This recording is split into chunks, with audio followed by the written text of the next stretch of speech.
welcome back to Two Queens Make a Pair. We are happy to be with you guys today. My name's Max. And I'm Sam. And today we're going to talk about one of, I would say, my favorite topics of mental health. Besides self-care. Well, yeah, I guess they're kind of all some of my favorites. But this one I feel like is overlooked. This one I feel like we have to mold it to what our lives look like moment to moment with every relationship. And so if you guys know me, you probably already know that we're going to talk about boundaries today. Boundaries. So I'm going to let Sam talk first today. I'm going to let her why are you looking at me like that? Because I just said I'll let you take the lead and then I'll follow. That's why I'm setting a boundary and I'm doing something different today. That's not a boundary. So that's not a boundary. So we're going to talk a lot about what boundaries are, but then we're going to talk about what boundaries aren't. But no, I just want your perspective of even just me saying the word boundary. What comes to mind? It's evolved, actually, when you and I first met and we would talk about, like, I went to some of your little boundaries classes. I didn't like the word boundaries.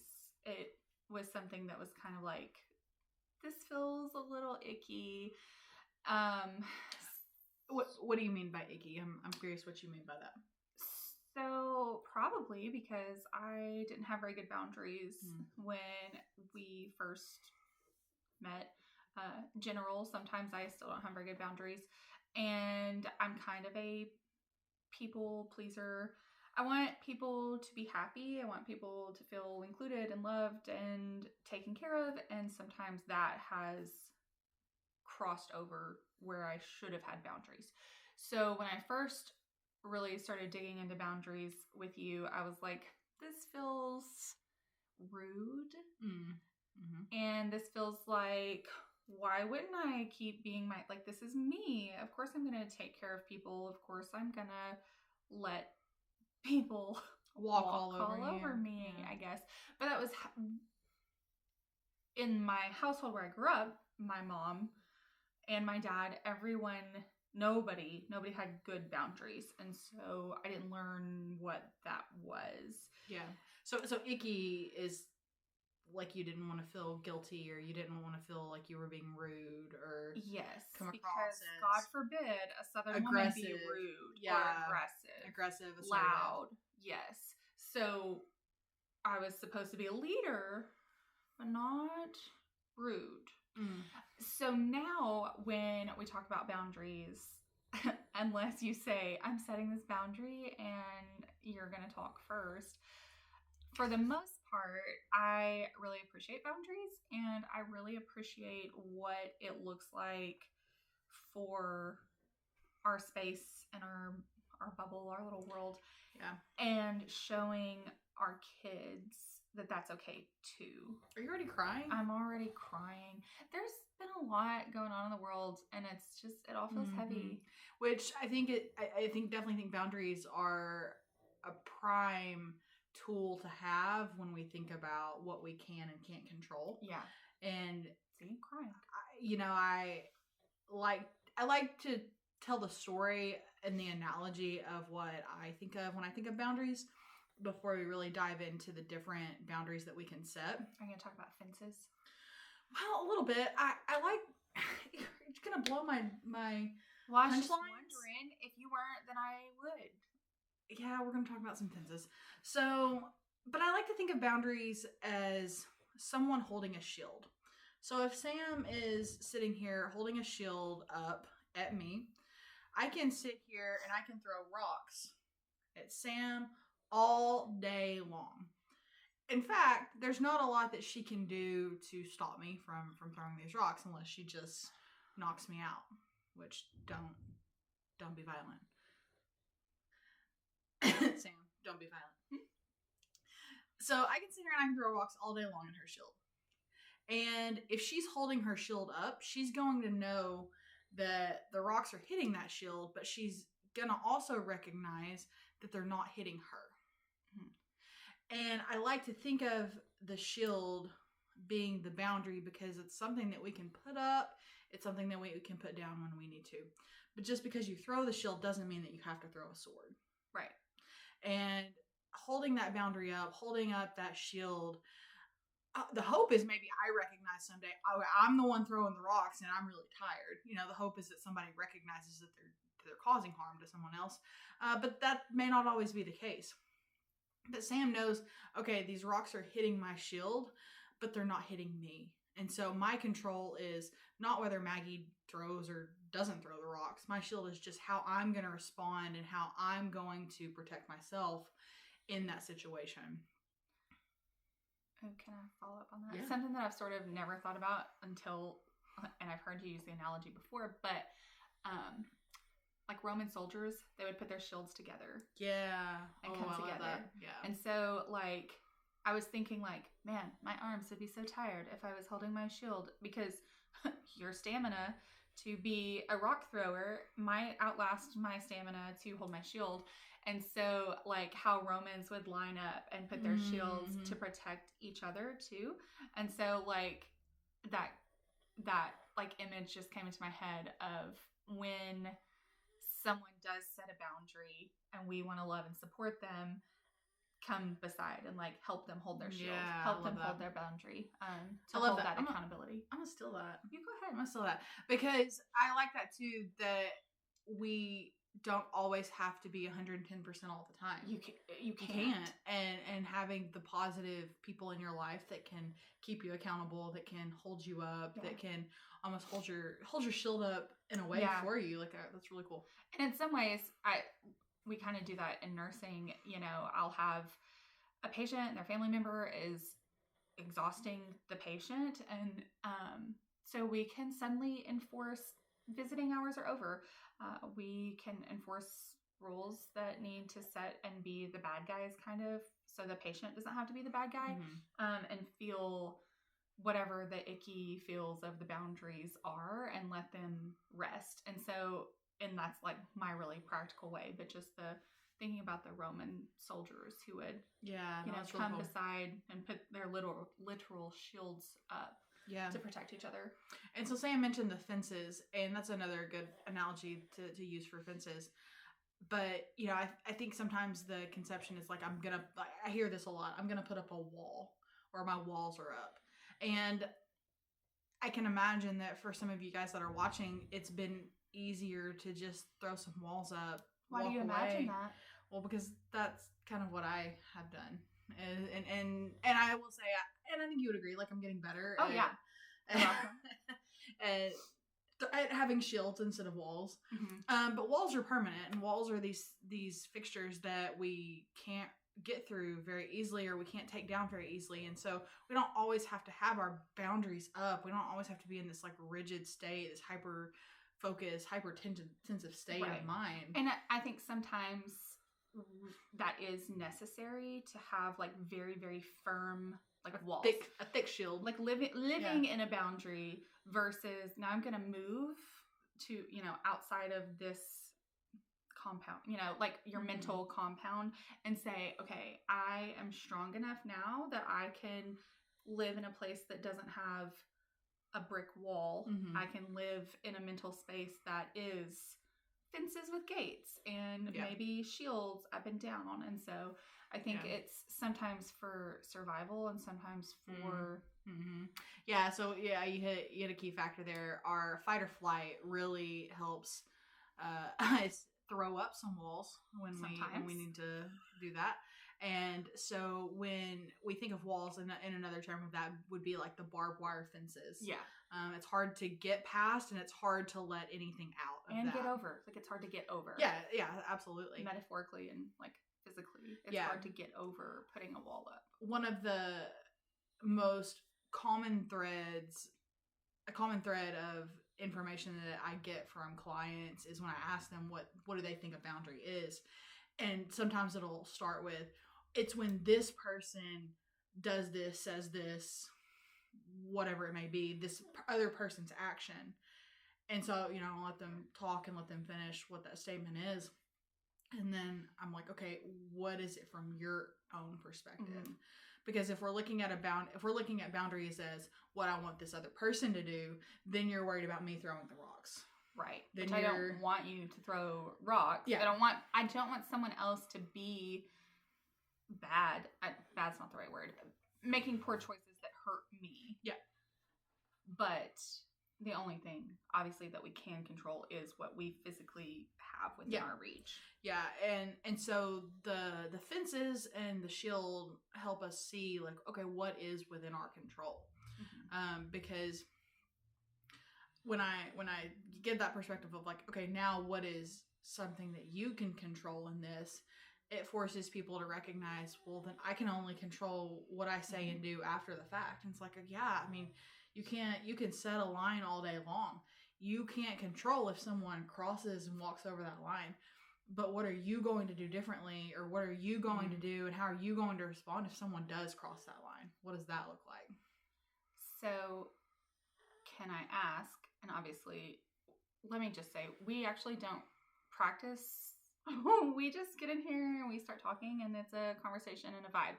So, this question is coming from just a question, and obviously, if you feel comfortable answering, answer, cool. If not. So, do you feel like there was a time or a situation that made you start putting up walls? And I kind of have an idea of in college that might have been the case, but I want to hear what you think. Like, what made you sort of be like a wall putter? A wall putter-upper. A wall putter-upper. That's a good question. You know, I don't know if it's one specific instance. I would say we could even go back to early days of sports. Mm-hmm. Early days of really navigating what teamwork looks like. And, you know, I always felt a lot of pressure in athletics and sports to be like the best. And sometimes that meant not doing things maybe that I wanted to do, or not being around mm-hmm. people that I wanted to be around. So sometimes I think it's been easier for me to just put up walls. It helps me avoid. Mm-hmm. That's what she was looking for. I'm a class act avoider when it comes to, and I say that I'm getting better. But I'm a class act avoider at my own feels. I always like to say I can rationalize and define an emotion to a T. Mm-hmm. Like, oh, I'm angry. Let me talk about this anger. Let me talk to that anger, like, instead of just feeling it, you know? And I would say that the avoidance has really come from, okay, I can just throw up a wall and not think about it, not deal with it. I can also put people in a box and they can stay in that box for forever. Yeah. Can I ask, so you grew up in a divorced home. Yes. And so my situation is weirdly different, but like my parents weren't divorced growing up. So do you think that had any effect on your, like, putting up those walls? You know, that's a good question too, because I definitely think that you and I were raised in very different homes when it comes to boundaries specifically. I would say that my mom especially, like, I saw her put up a lot of walls. Mm-hmm. I saw her put up a lot of boundaries. And so it was what felt natural. We don't talk about it. Yeah, we don't talk about it. We don't feel about it. And so, yeah, and we're going to talk about, like, the difference between what a physical boundary is, what an emotional boundary is. And I would say that a lot of my boundaries were emotional, mm-hmm. And a lot of the walls that I threw up were to block this, like, emotional response mm-hmm. from things.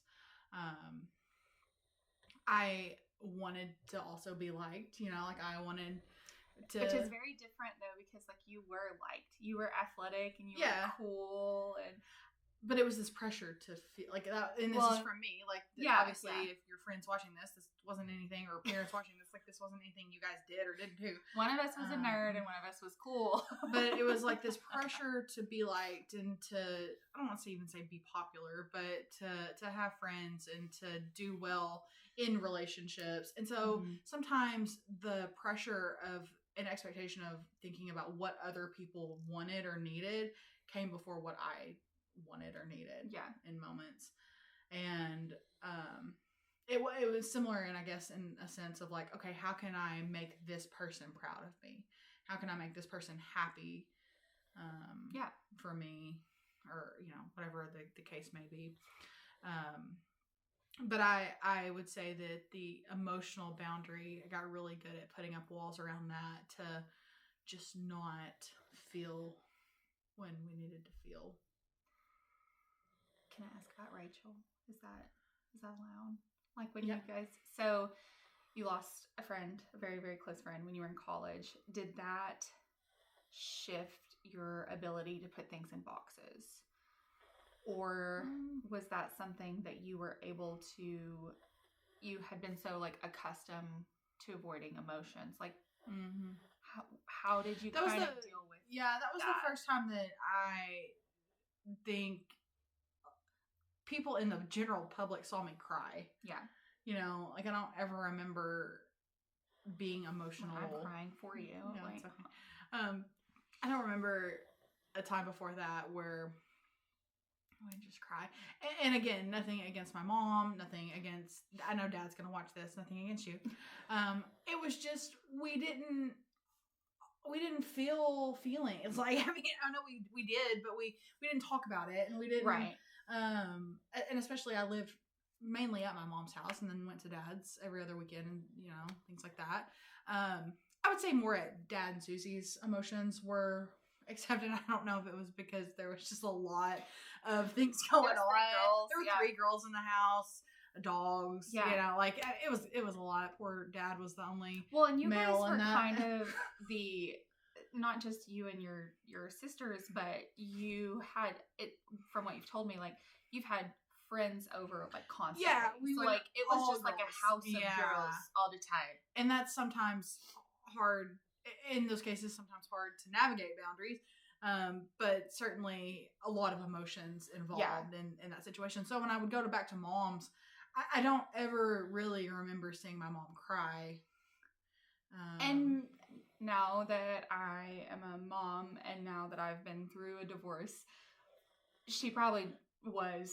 Like, I can just imagine that she wasn't, but, you know, there's showers and there's bedtime and, like, and the being strong for you and showing you that and not showing you, like, whatever weakness or emotions that people had the perception of in that generation. There's a book, and it's called Boundaries, and it does a really good job of not only explaining how we manage, like, our own boundaries towards other people, but just our own boundaries for ourselves. And one of those is letting the shield down and feeling what you need to feel in those emotional times. And I don't think that, I don't know how my mom processed emotion when I was growing up, but I certainly think that she probably threw up a lot of walls. And so again, it was just natural for me to see, like, and I don't even want to say that we like swept it under the rug, because it wasn't like we couldn't feel. It was just, it was a lot of, oh no, don't cry. It's okay. We don't need to be upset. It's okay. It's okay. You know, and so it wasn't that like, oh yeah, I'll give you something to cry about. Like, it wasn't any of that. And you guys lived with your grandparents for a little while too, like after the divorce. And so my grandma, if you knew her, she was a very strong, independent woman. And so I can remember her telling one of my friends, actually, and this was at Quiznos, she looked at one of my friends and said, "You don't ever let anyone make you cry." And my friend I think it was Cassie. And so she was like, okay, like, yes ma'am. But I think about that too, and I'm like, she showed anger, like she showed some anger, and she showed like happiness, and she showed different emotions for sure, but she was another one that I never saw cry up until like close to her death, but never saw her cry, which is so just what you saw, obviously, we talk about, or we have in some of the episodes of like, we hear our kids reverberate things back to us. And so obviously we acted however our parents acted because we're reverberating back to them. And not that there's ever like a specific right or wrong way, but it's just really cool, interesting, sometimes cool, to see just like how we lived 15 minutes away from each other, and just how different our households were. Yeah. So for you, what were boundaries? Because I would say for me, boundaries were in existence, whereas maybe emotions were not always in existence, or hidden. I guess I should say. I guess that's probably a more fair statement. Yeah. So for you, what were boundaries like growing up? The absolute opposite. The opposite. So every feeling was felt, and it was felt big, and it was theatrical almost. And we were four. I'm the short one, so we were four large. We're four large people. Like I'm not a small person, and I am the smallest person. I'm the shortest person. Mm-hmm. And so four of us living in a 2-bedroom, 1-bathroom house. And now that I am much older and mature, I know the history that my mom didn't share with me, of her sexual abuse, of her loss of unborn children,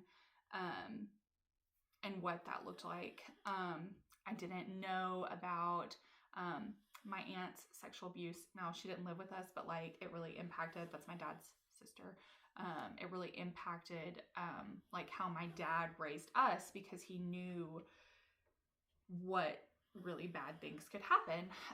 It impacted like my parents. We were not the house where people came to, because it was not a fun time. Dad and Susie's, like, that was the place to be. No, we had a chalk. If you guys were watching it, like if you remember the chalkboard wall, everybody signed it. Like that's where everyone wanted to hang out. Yeah, we were not. I'm surprised your name wasn't on it, actually. I didn't go anywhere. I wasn't cool. I wasn't invited to any fun things like that. So, but what we were, when there were people there, when there was a small inner group, and some of it was like, I was embarrassed. Like, I mean, I had a twin size. I was on the top bunk. It was twin size. So like, there wasn't space, for a friend, because there was really hardly space for like us. So I was not necessarily embarrassed, but I was just like, rationally, how can a friend come hang out?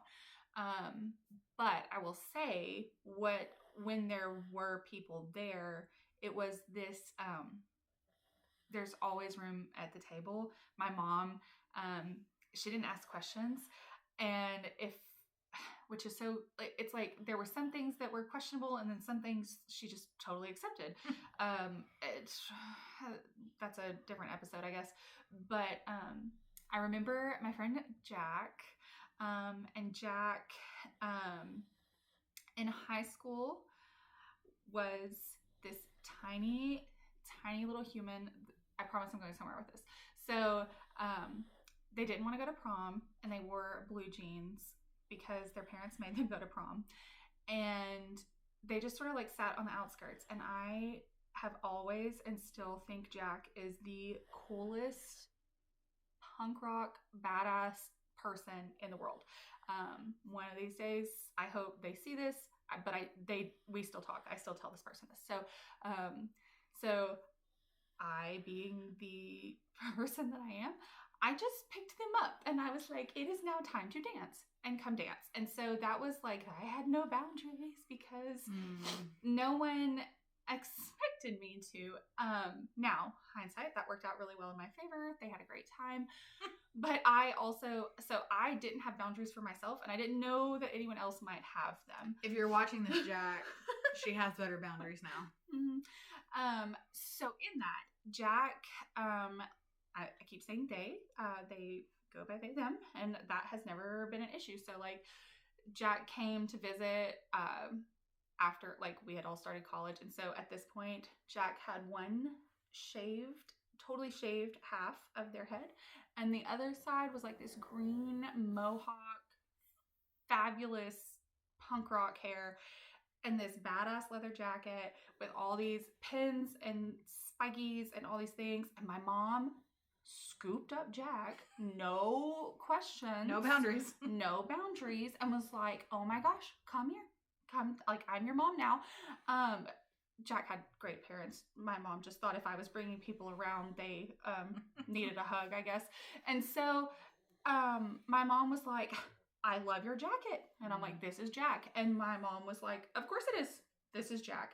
And so the weird, like, there were some things that she was accepting of these people, and maybe she recognized the brokenness in some other people too. And so that was like when there were friends at our house, it was like we adopted my cousin at one point, and so there were 3 girls living in this. But you weren't really like allowed to go anywhere though. No, right? No. Again, hindsight. My mom had been very, very sexually abused when she was younger, and then when she got into college, she was in a pretty manipulative, abusive relationship. And then she went off to the Navy and fought in wars. So she came back and she was like, I'm going to protect you so much.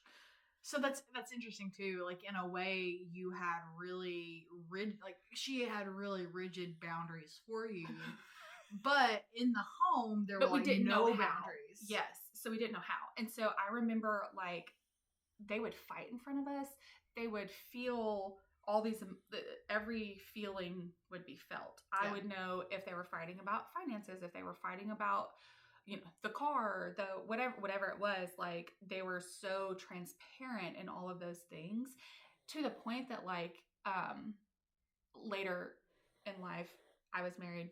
Obviously my mom's married. So, like, my mom, like, I truly was her best friend. And so, like, there were times that I had to, like, give her sexual education because she only knew, you know, like, this much of things. Mm-hmm. And she'd be like, this happened with your dad, and I need, you know, I need to know, like, am I okay or something, you know? And I'm like, well, you know, so even like our boundaries in, I know my dad will never watch this. He would be mortified. And my mom's dead, so there's only like so many people that could I can talk about all my people. So, but so even in that, there was no boundaries. And I remember she came to visit me when I was in Charleston. This is when I married, you know, to my ex-husband, and we weren't on birth control, and so we would put like a little heart on the calendar just in case, because we were like trying to get pregnant. And so there was little hearts on the calendar when we were trying to get pregnant. And my mom came in, she's like, what's all these little hearts? And I was like, well, if you must know, because I cannot tell a lie, we, you know, want to be pregnant. And she was like, I see, it looks like every Wednesday and every Sunday. And I was like, okay, get out of my calendar. Yeah. So the boundaries, a little less, if you've seen Bad Moms Christmas. Yes. A little less not intense quite than Kiki's mom. Yeah, not quite Kiki's mom. She wanted to be like beside me. So it was this cross of, she wasn't my friend when I was a teenager, but then she was.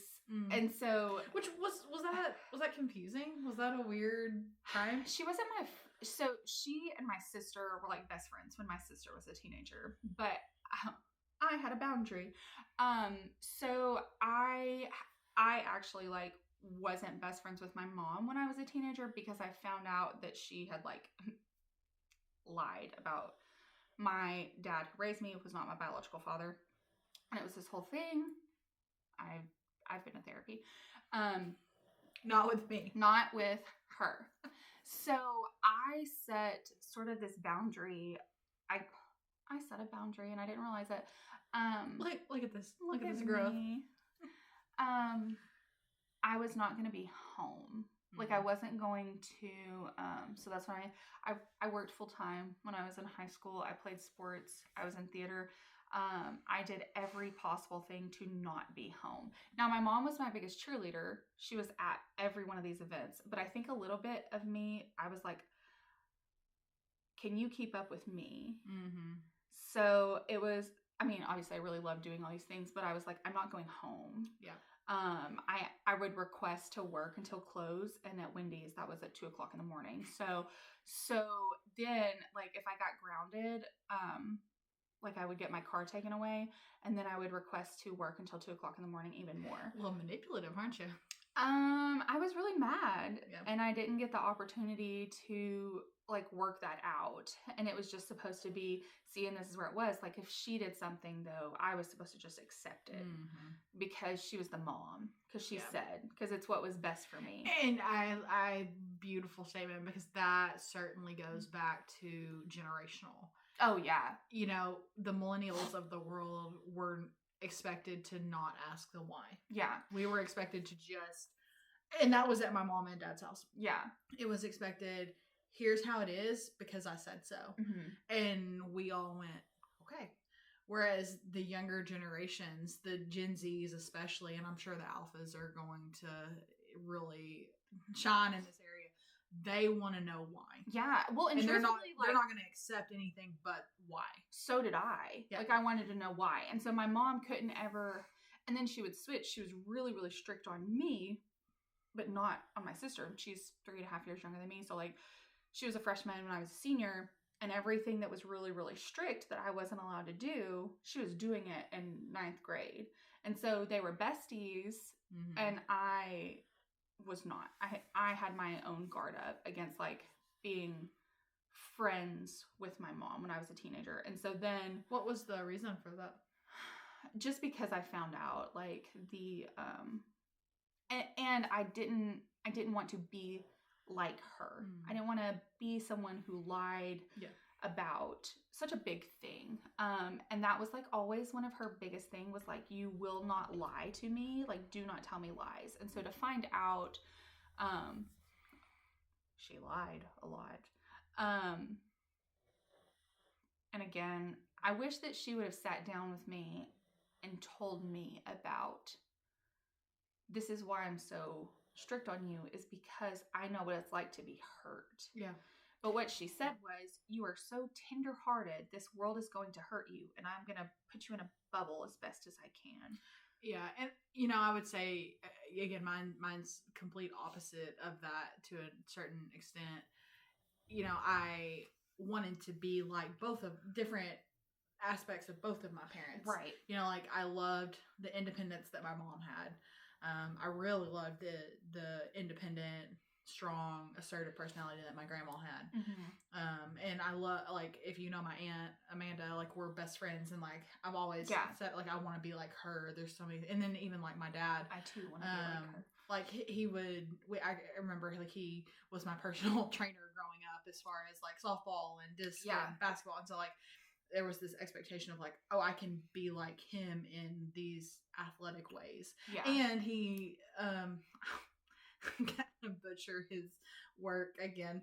He's the loan officer for farmers. He's gonna comment on this and be like, not farmers. Ag heritage. Farmers is a different company. Well, he's the loan officer. He was the loan officer for. He was like people. Yeah, he did that. Yeah, and so, but I saw him succeed in business, and it was like, okay, I can. And my mom was well educated, and so I was like, I want to do that. And I remember, I have my PhD, and I don't want to say that the main reason, and it's certainly not the main reason, but one of the reasons in really getting started in a PhD program, it was like, I want to have a higher degree than my parents. Yeah. My mom has a master's degree, and I was like, I can one up this, you know, I can one up, and again, I'm so happy that I have my PhD. Don't get me wrong. But I think in my early 20s and late teens, especially, it was, I'm doing these things because I want other people to be proud of me. Yeah. And whatever pain and emotion and issues come up, I can put that in a box and never deal with it, because I'm going to continue being the best. I'm going to continue succeeding. And that just kind of catches up with you. Kind of catches up with you. And then we get to a point and we start, whether it's because of what's going on in the world or what's going on in our personal lives, we start feeling things differently. Yeah. You know, it's funny too, though, like when we first met and started talking about like love languages, you said it was words of affirmation for you. Like the attaboys, Yes. the I'm proud of you. Yeah. Do you still feel that, I know that we're going to talk about that later on, but like what, like, do you still feel that's pretty No. high on your list No. now? That's funny. And I think because of the work I've done on myself in the last several years, and the work that I do on and I'm not you. going to spoil what my love language is. We'll talk about that later. Okay. But it has certainly changed. Yeah. And I'm sure you can kind of take a guess on it. Well, maybe not. She's looking at me like a... Oh, yeah. No, my knee creaked. Oh. We'll talk about love languages later. But we won't yeah, talk no, about knee creakings later. it's certainly changed. And I think that opening up that boundary, putting that shield down for myself and allowing myself to feel emotions from my child, from situations that have happened in my childhood. I went through EMDR. Right. And I went through EMDR right after my grandma died. And that was like the best timing for that reprocessing. Will you just, like, in 2 sentences, say what EMDR is for the people who don't know? Yeah. Have we not talked about EMDR? I guess not. Okay. Well, I don't anyway. think so.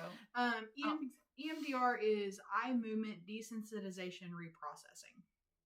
And so the easiest... For the little people like me. EMDR. Little smaller words for me. And so I'm going to break down what that... I'll break down what that is. We're getting off boundaries, but that's okay. So EMDR is, and I think the easiest way to explain it is just to explain how it works. Instead of specifically what the name means. But I can sit here and I can tell you guys, I had a sandwich for lunch. It was good. It was actually a Japanese egg salad sandwich. It was new. Focus on the prize here. It was really great. But I can tell you that with literally no emotion attached to it whatsoever. That information has gone up through my brainstem, made its way to the proper channels, hit the prefrontal cortex. It's just a memory. So someone that has just a memory. It's a great memory, but it's just a memory. Someone who has experienced trauma, that information can go up through the brainstem. It goes up through the brainstem, and then it can kind of get in some muddy waters in the brain, and it hits, limbic system. It hits these places of fight, flight, or freeze. It hits the places where emotional regulation's big, and in a way, the emotion kind of breaks off into like little shards of glass inside your brain. And so it doesn't quite make its way to the prefrontal cortex into the proper memory spot. And so when someone talks about a traumatic experience or even like struggles to remember parts of it, then what happens is they've not processed. Not necessarily the memory. I tell people it's not necessarily about the memory itself or what happened. It's about the emotional impact from that memory. Right. And so what reprocessing does in EMDR is a form of that. There's other modalities with therapy. Pat, if you're watching this, my boss, Dr. Mealy, he does a lot of cognitive behavioral therapy, talk therapy when reprocessing. And so it all gets kind of to the same goal. But what EMDR does is it uses bilateral stimulation.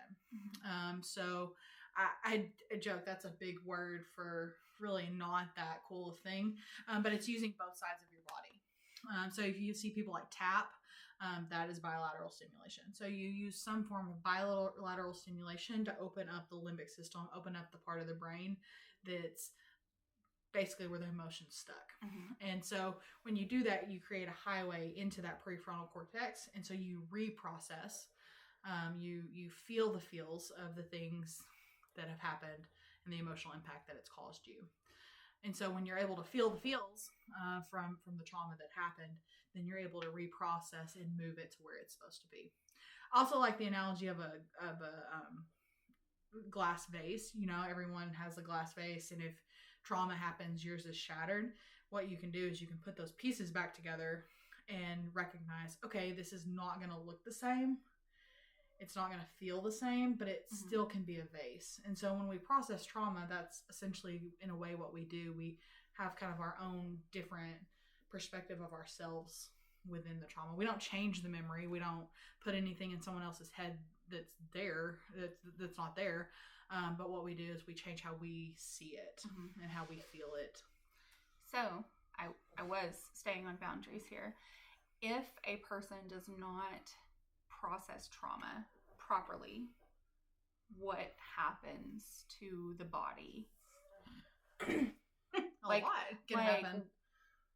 Is this a situation where that's when these walls start coming up? Yeah, so I would say that, and it's not easy to process trauma. Like EMDR was hard. I can say firsthand, not just as a clinician, but as a patient, like EMDR sucks because, I mean, it's wonderful, but it sucks while you're going through it. And you've been through it. And so it's hard. You know, like just the emotional drain that you have, especially afterwards. Best nap ever. Yeah. It's almost like I tell my clients, I'm like, you need to make sure that you do EMDR and then have a nap. Yeah. Cancel everything for the rest of the night. Because it's emotionally draining. And so, I mean, as far as the body goes, we hold trauma not just in our brains. We hold stress, we hold trauma throughout our whole body. And so, you know, whether you have like the muscle aches, the stomach issues, the back pain, headaches, neck tension. Yeah, all of the tension. And so we pinpoint where that trauma is in the body. And so we're able to feel that properly as well. But I certainly think that it's easier sometimes when we go through that trauma again to avoid the people, to avoid the places, avoid the situations and the emotions.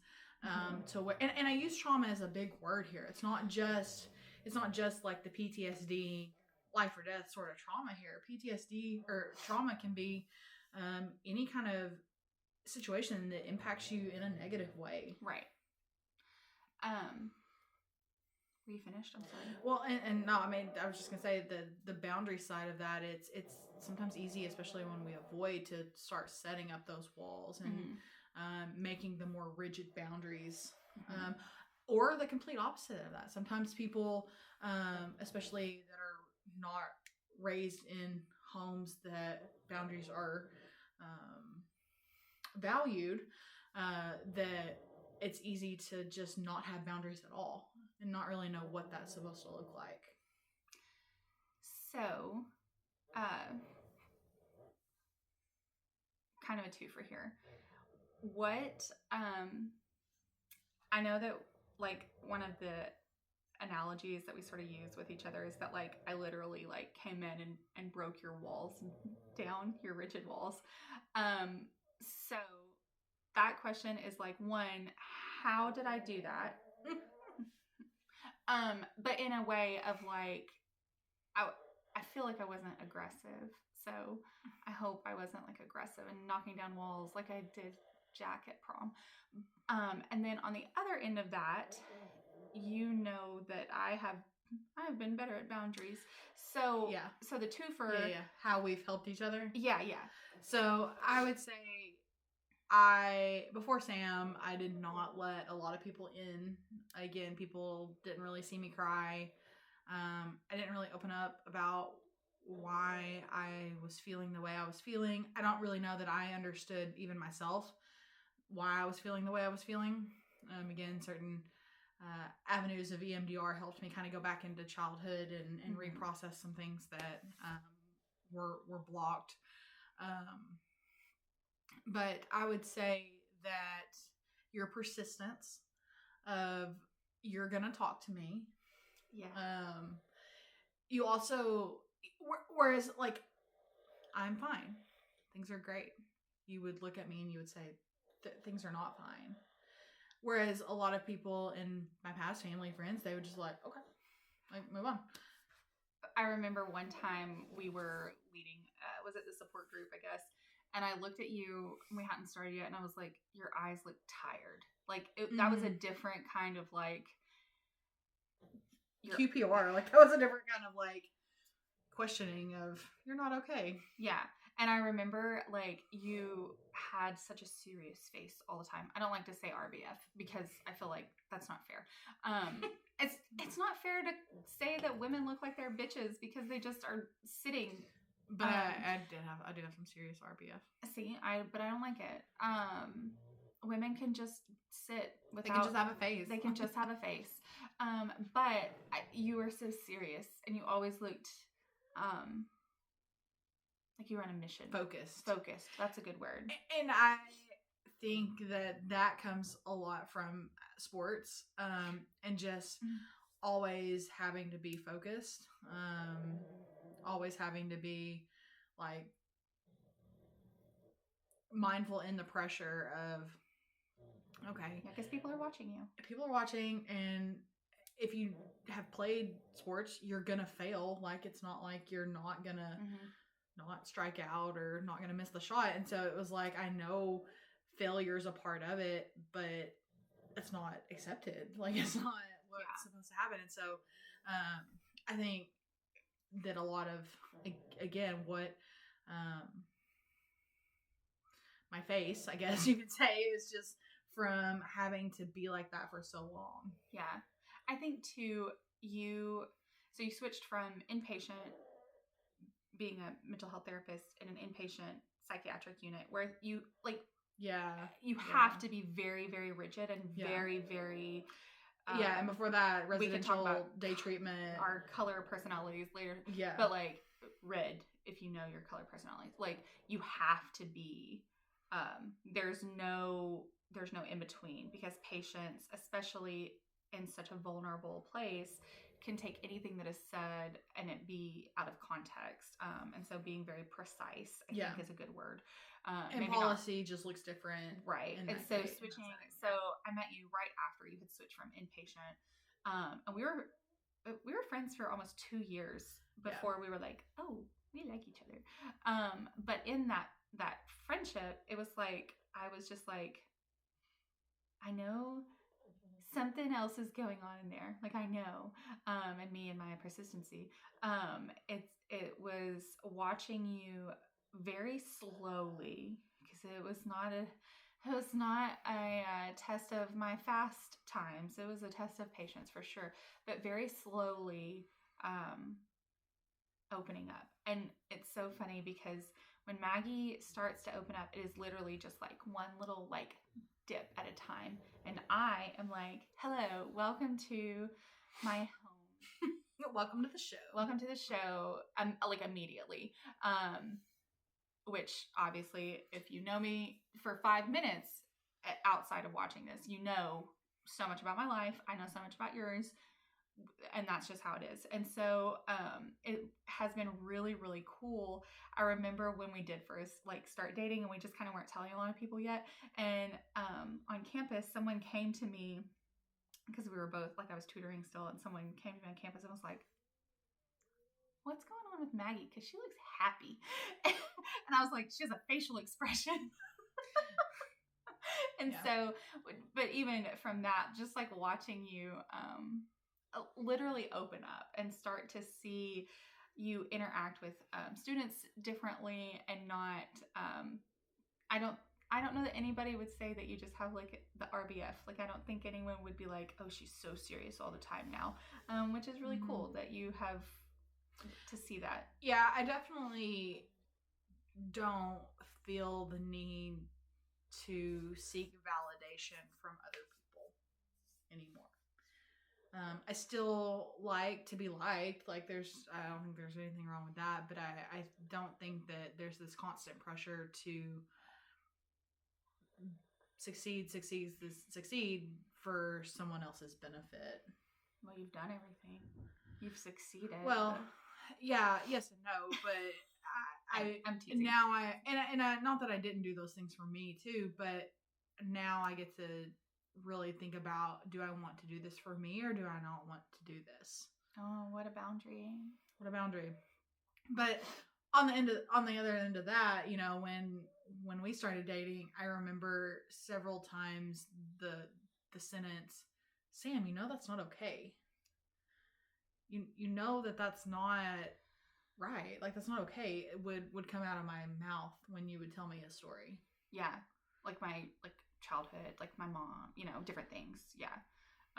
Even in my last marriage, like talking through some of the things that happened and kind of some of the things that even like working on developing our relationship.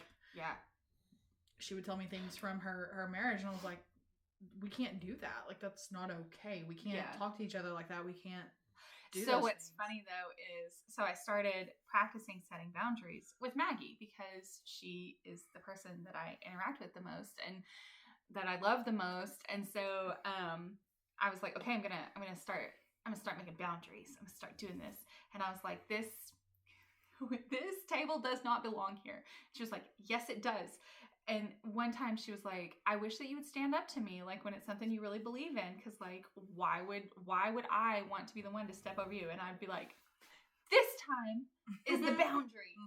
I'm standing up to you. And she would not like it. And so I say that to follow up with this. One, we are very, very good at communicating, and communicating boundaries is so important. Yes. Communicating just the expectation.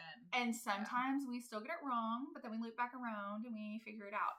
But I will say that is, back to the beginning, that is why it feels icky to talk about boundaries, is because when I set this boundary, I have to stand firm. And have to accept that emotion's okay. That, and people sometimes are not kind when you set a boundary. And typically they're unkind because the boundary has affected them in a way that they cannot manipulate you anymore. Yeah. And accepting that we may feel icky, we may feel guilt, we may even feel some shame. Yeah. And it's okay that you feel that way. It's the same kind of concept that we just have to remember that emotion only has power if we give it power. Yeah. And so we can feel those emotions and still recognize that the boundary is probably the healthiest thing that we can do for ourselves in that situation. Yeah. And then come alongside someone who has set their boundary, and if their little arms are shaking with their shield, help them hold their shield. Like, I think, we said there's a lot of really, really bad stuff happening in the world right now. And like, I'm looking for the helpers, and I'm looking for the good, and I'm looking for in this moment, what is a good thing that we are doing. And like, when someone is doing good, come alongside them and do good. If it's for their little personal selves, that they set this boundary, that they put their shield up, come alongside them and help them hold their shield. And don't be someone who pushes someone else's boundaries if they are set healthy for themselves. Yeah. Yeah. I said this to a client the other day. I said, you're not responsible for your parent. And emotionally, physically, anything. And this person was like, oh my God, I'm not. Like, it was that wake up call of like, yeah, I can't control them. I've never been able to control them. And, again, we just have to remember that we are only responsible for what our actions are, what we do with our emotions and with our thoughts, and how we respond. And you don't have to carry the weight of someone else's pain because of that. Or someone else's expectations. Yeah. That kind of feels like the end. That does. That was nice. Well, thank you guys for joining us. We appreciate it. We appreciate you being here. Remember to subscribe to our channel, to Queen's Makeup Hair. We will be back at some point. We'll talk about love languages. That sounds like a cool topic to bring into the studio. The den. We didn't say the den today. Well, we appreciate you guys. Remember, set your boundaries, maintain your boundaries. Sometimes that's the hardest thing, is just keeping them strong, keeping on. And so remember, keep those boundaries strong. We will see you next time. 2 Queens, 1 Conversation.